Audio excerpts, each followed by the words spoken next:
Good evening, everybody. Today is Tuesday, September 24th, and this is the meeting of the Board of Supervisors of Elections. So thank you all for being here, as this is our final meeting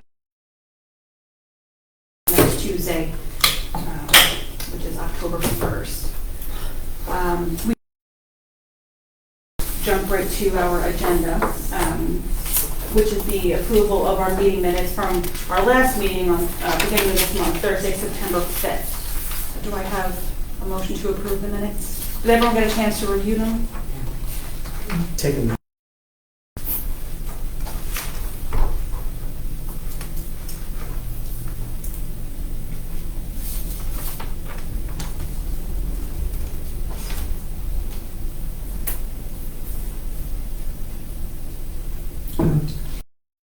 Do you have a key? I mean, it doesn't matter.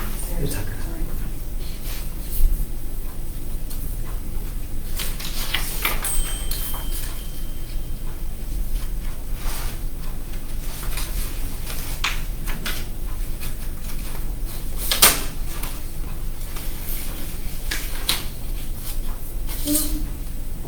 Well, it's our page. Yep.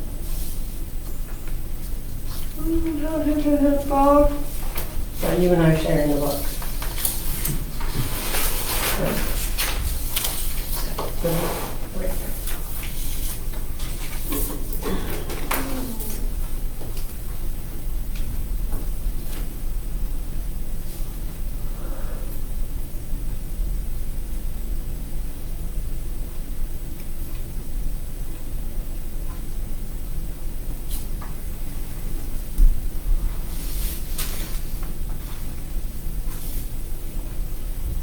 Do we have them?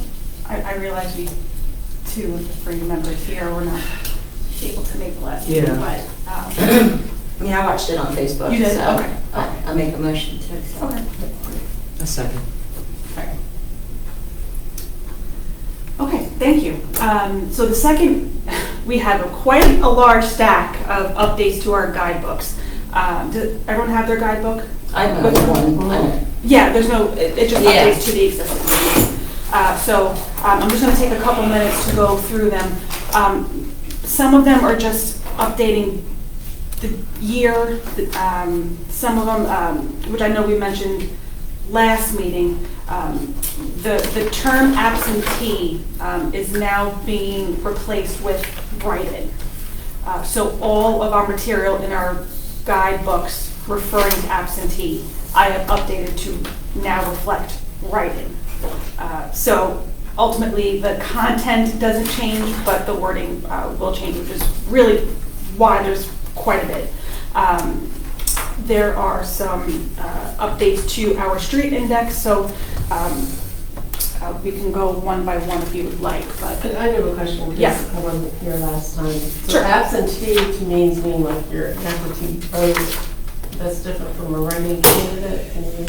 They no longer use the term absentee. It's mail-in voting. But yes, that is completely different from a write-in candidate. Okay. Yes. So absence, mail-in voting versus absentee. Correct. But we still have writing candidates. yeah. Yes. Okay. Except that Okay. we don't, because the deadline was tonight. Yeah, So, yes. which we will get there next. Okay, thank you. But if it's okay with you, I'm just going to pass out the updates if that's okay. Ms. Bowman is not here, but I'm texting her just to see if she is able to. her book is Come. updated with these updates. So this is just ultimately the cover page to our the cover of your binders. This is Okay, it's right here. this, yeah. Yours is relatively new. So you will update that one there. I think yours is updated. Right. Because we got to update our book. Oh, this is the same thing. Both here, both. It's the same thing, just different years. The date is just updated on the front. Let's see what Good. Slider in. one day, so I Okay. appreciate the differences. And this is the same sheet, just for the cover page on the inside of your binder. Yours is updated as well. Yeah. Thank you. That one. Put this up. Put this in. Got it? Yeah, okay, now don't pinch yourself. Okay. In case you need to take notes.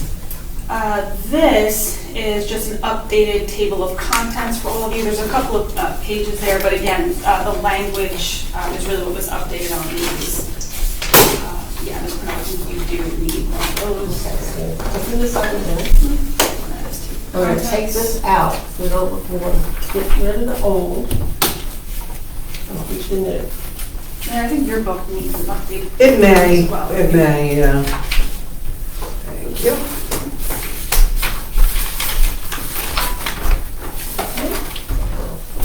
She says she's coming, so. Oh.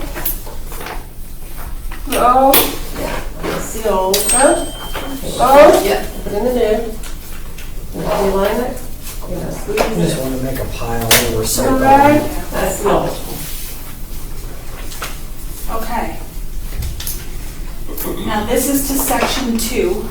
This is the update to our contact list reflecting the new members to our group, as well as the updated meeting schedule for this year, which will, of course, we'll use as a reference in our next election. This one right here. See my, Yeah, yours is updated. take out the old. Mary, yours is updated too. Oh. Yes, that's that- the old. Oh. Yeah. And we're in the new. Okay, Mommy. Okay. Yeah, we'll put it all in the shredding bin when we're done. Hey, all right, perfect choice. Okay. This is an update to section 3, which is quite a bit. It's the inter-office memo, which includes the phone numbers, the important, as it's referred to, the important phone numbers for this year's election. The contact reflected on this sheet for the Worcester County Board of Elections is the contact for, that will be on call the day of our election, as well as Mary's contact phone number and my contact phone numbers. Okay. So that is section 3. Those sections. Yes, It's toward the back. I'm gonna give you I a mean- new one because the power. Oh, okay, I see what you got, sorry, ignore me. It's all of it. Ignore me. And Thank you.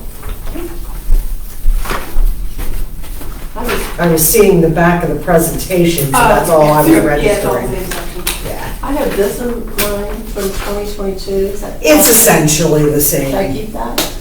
There may be some Again, differences. He is referred to in that, there were a couple of changes to that, yeah. All right, so pretty much all of section 3 is changed. Yes. Okay, Yes.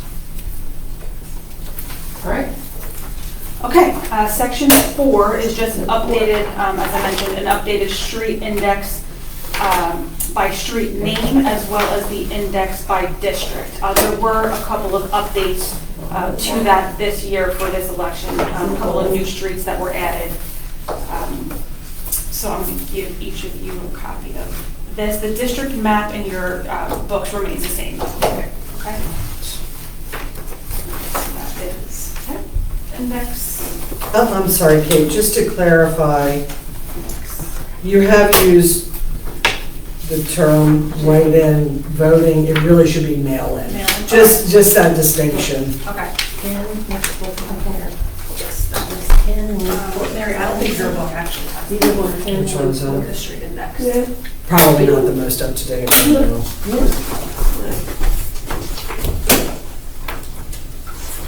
Yeah. In the circle? Nice job.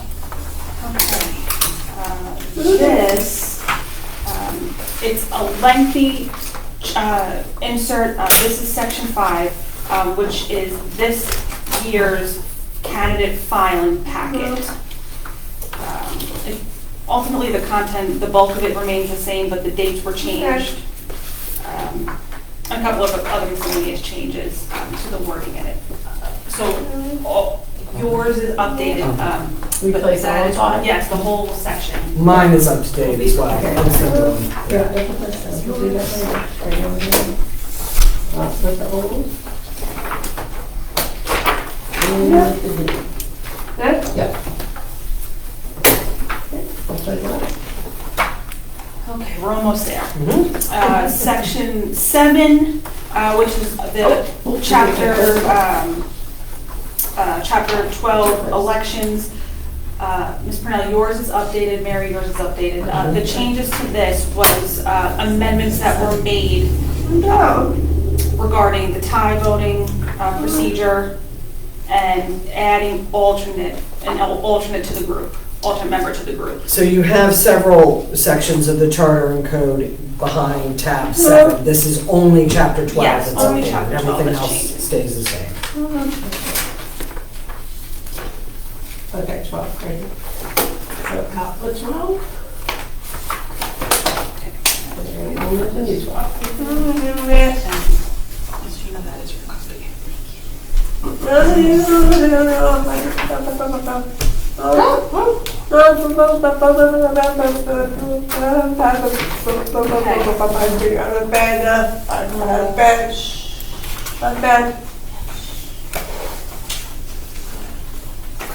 A lot of papers going on. Yeah.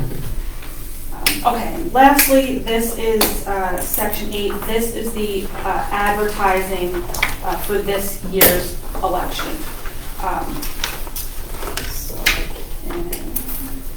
There's a couple of pages, but you'll see that there were 3 ads that ran in the same edition. So even though there's not a ton of pages, there are more than one ad on a sheet. The memory.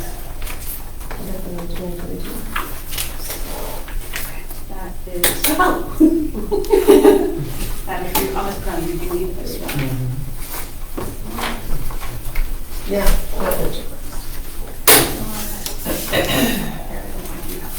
No. Thank you. And really, the only reason for you to have these in your books is in case on election day somebody says, well, I didn't see the ad, then you've got copies. Right.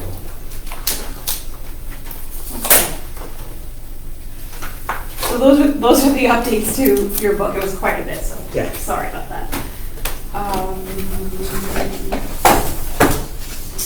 Okay, so moving on to agenda item 3, which is the review certification of write-in candidates. Today was the deadline for write-in filing. We did not have any. So those that have been reviewed and certified by this group to this point is all we have running in this year's election. So with that said, I wrote it here just to make sure I refer to it correctly, but per our town code, if only one individual is on the ballot for a given seat, the contest for that seat is declared as won by the sole candidate. So because of that, Zach Tyndall was our sole candidate for office of the mayor, and Dale Orris was the sole candidate for District 2, the District 2 council seat. So those two will be declared the winner of their respective seats. Okay. Is that going to be declared now because there's no running candidates, Yes. or at the end We'll show, there will be a press release that will go out tomorrow? tonight, tomorrow, and it will indicate that. Okay. So with that said, District 3 will be the only contested race this year. So Shanika Nichols running for re-election and Daniel Packey, who have both filed, will be the 2 candidates up for election for that seat. Because District 3 is the only contested race, the polling location, the only polling location for this year's election will be St. Paul on Flower Street. So everybody in the group will be there at one spot this year. So of course the poll will be open 7 a.m. to 7 p.m. and I do believe we're asking the group to be there around 6:30 or by 6:30. This is my first go around with it too, so Yeah. early start, early Yeah, rise. Kate and I will meet you there at 6:30. It does not take a lot of time to set up, so that's And half an hour is enough time. bring layers because temperatures sometimes, like in the police department, it got really cold. I'm not sure how the church will be, but just make yourself comfortable, like bring some layers. You're also required to be there all day. You can bring food with you, you can bring, or have someone bring it to you, or delivery, but you are required to be in the polling place from 7 a.m. to 7 p.m. at least. 7 p.m. usually goes just a little bit longer, but it shouldn't be too bad. Will Wi-Fi be available? I don't know. I don't know. I would imagine.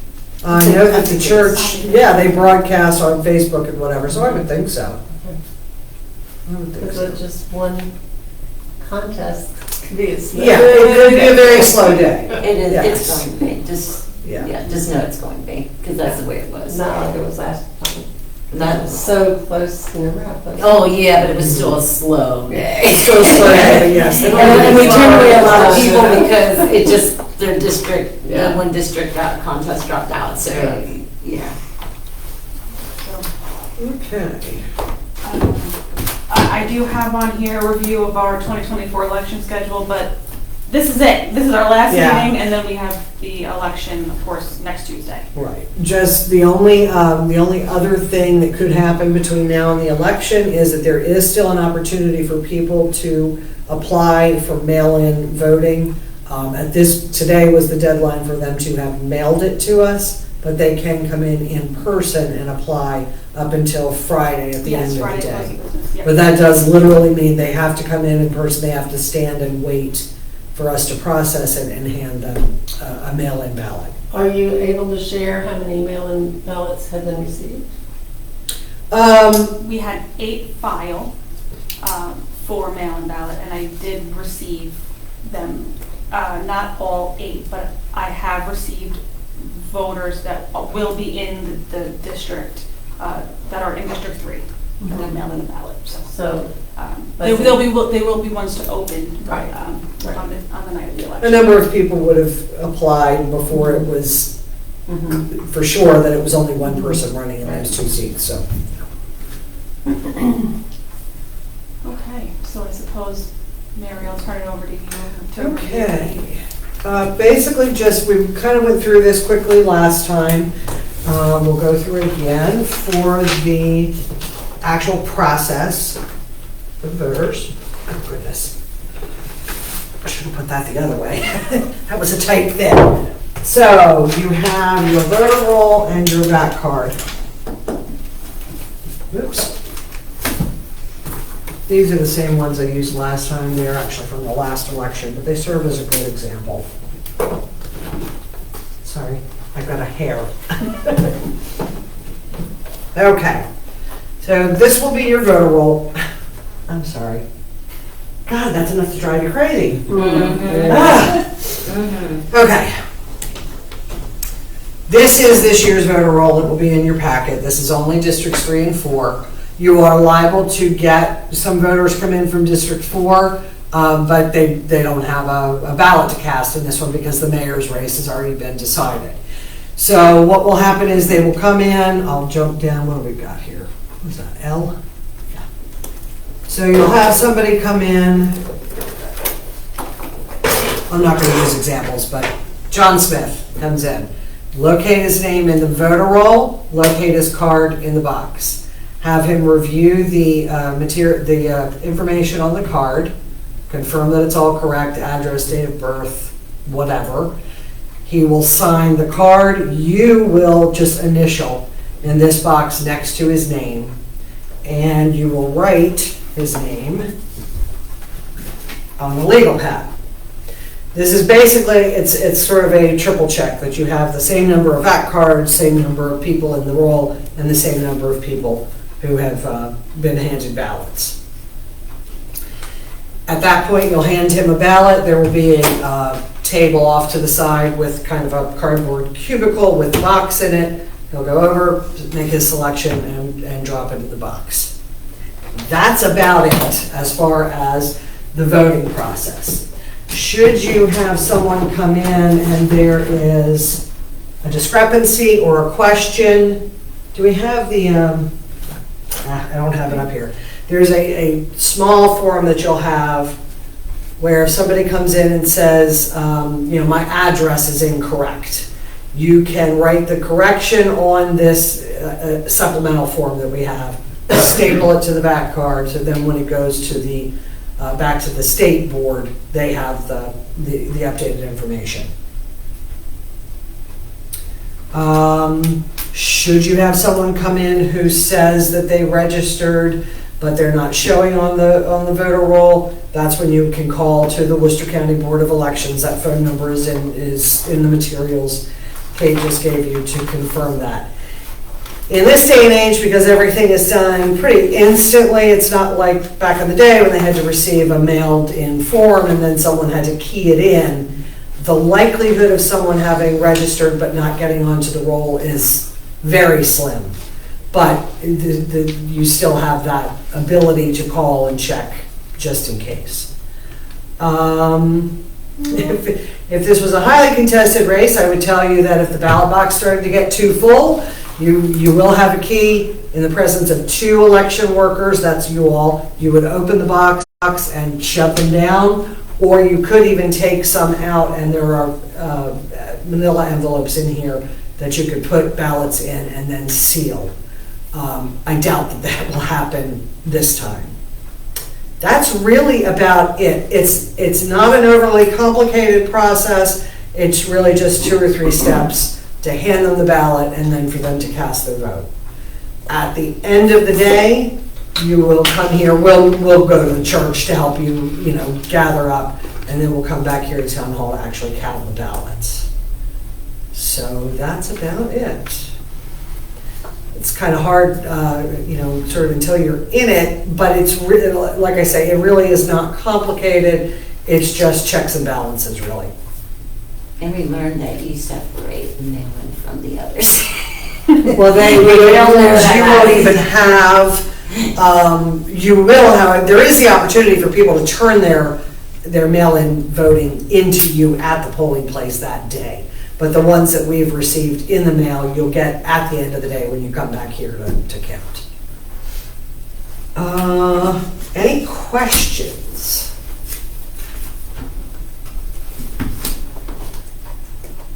I'm going to take that as a no. When we get there in the morning, the ballots will be signed they're sealed in an envelope that Kate and I will countersign. I'm making a real mess here. And the ballot boxes will be open in your presence so that you can observe that they are empty. And gosh, I really am making a mess here. Sorry. The mail-in ballots, when they bring them in, do you just put it in a box? Since they need to bring them in sealed in the envelope they are provided, so you could just put them, as long as you can keep track, you don't need to put them in the ballot. You can, there's no harm in it because they are sealed in a separate envelope. But if you wanted to just kind of set them in this box to have, you could do that as well. Okay.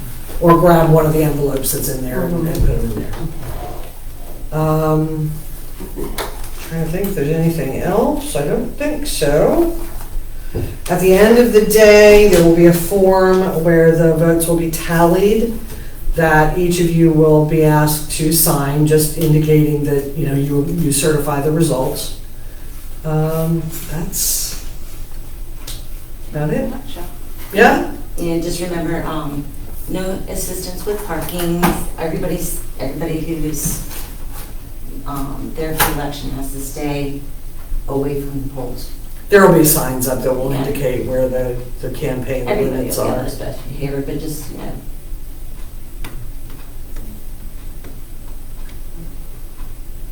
Anything else? Election day crash course. Yeah, it really is. And, like I say, we'll meet you there at 6:30. We, as in Kate and I, other town staff tend to try to stay away from the polling place, but of course we are available, and if you call and say we need you, we will come. It's not like we're throwing you out there on your own. But I was going to ask that. Chances are very, very sudden this would ever happen, but if somebody would get unruly outside, we call the police department. 911? Yes. I would probably be there. Either way. John's would probably be there. Either way. Someone will be there. It's no big worry. Last time we were at the police department. us. Right, right. But yes, the police department, it does by code hold the responsibility for security of Okay. the polling place. Oh, They typically show up right around the end of the day at 7 o'clock just to, again, if it was a highly contested race, and then you can get into a matter of whoever is in line at 7 o'clock is eligible to vote, anyone who arrives after that is not. And so the police department will often kind of stand at that point, and that's the end of the line, so. Do you think we'll have poll watchers? Yes. I don't, no one has registered that I can think of. We did. Oh, they did, okay. We didn't have Okay. any last Whether they time. show, I don't know, but they, Right. they did include them on Okay, their, okay. the candidates did. Yeah. Yes. Okay, What so, is a poll? yeah, I've never had to deal with that. Poll watchers are, that is literal, and there is more information in your book about Yeah. that, but that is literally what they do. They arrive to watch the polling place, to make sure that there isn't anything hinky going on, that kind of thing. They do not have the right to interact with you or with individual voters. Obviously, if they were to observe something that they found questionable, at that point they may say something, but they can't look over your shoulder or over a voter's shoulder or that sort of thing. We've never had an issue with anyone being difficult about it. So usually poll watchers tend to show up more at the end of the day when the ballots are being counted, just to kind of be in the room. Are they allowed to come in here? Yeah. Mhm. As long, but, and again, I do encourage you to read that section of the book, just to be prepared. It does talk about when they are observing the counting of the ballot, there are very clear rules about how they can, or cannot rather, interact with you. If you as the board make the decision that a poll watcher is a problem, you have the right to eject them, and that's the end of the conversation. So we have the authority to say. Absolutely. We don't think your behavior is appropriate, will please leave. Yes, yes. We had an issue at one point with a poll watcher not being able to hear what the board was saying amongst themselves as they were counting ballots, but that's, you're not there for them to hear you. You're there to do a job, and they are allowed to observe you doing that job. It's pretty clear cut.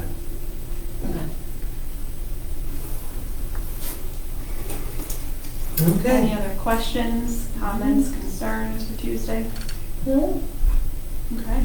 All right. That's it. Thank you all for coming. Yeah. Motion adjourned. 6:30, St. Paul's United Methodist. See you there. See you all right now. Thank you all. Yes. Good.